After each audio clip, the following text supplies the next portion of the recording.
And we begin in West Africa. Election observers in Ivory Coast are preparing for Sunday's presidential vote. Local and international observers are ready to monitor a poll that is meant to reunite a country divided by civil war. VOA West Africa correspondent Scott Stearns has our story.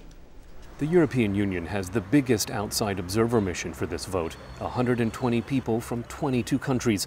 They've had smaller teams in place throughout Ivory Coast for the last 2 weeks, monitoring preparations for Sunday's poll to determine if the process meets international standards for democratic elections and is conducted in a transparent manner.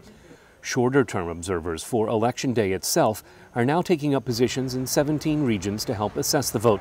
European Parliament member Christian Preda leads the observer mission. The people leaving today will watch the preparations for the vote, the distribution of voter materials, how identity cards are being issued, how candidates are campaigning, and how the media is covering the campaign. They'll be watching how this vote takes shape in the commercial capital Abidjan, as well as rural areas, some of which are still controlled by former rebels from the country's civil war 8 years ago. Those forces say they'll keep most of their units in barracks during the vote, in a much-delayed election that's meant to reunite the country. Issues of war and peace still top voter concerns. We walk around all day long with our merchandise, and there are days when we don't even earn $1. We go through this suffering every day. This wouldn't happen if we had peace. The country wasn't like this before. But we pray to God to give us the man who can bring us peace and run our country well. Questions of identity have repeatedly postponed this vote.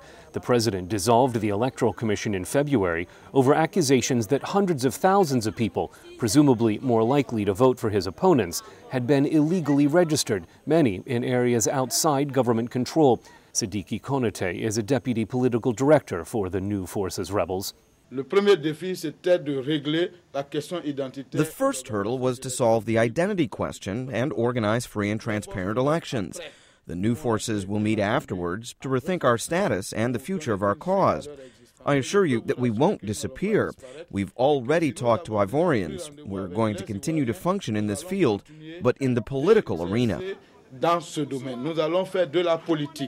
Nearly 6 million new identity cards have been issued for this vote, but turnout may be lower than some politicians expect, especially here in areas still controlled by the former rebels, where many people registered to vote, primarily because it got them a national identity card.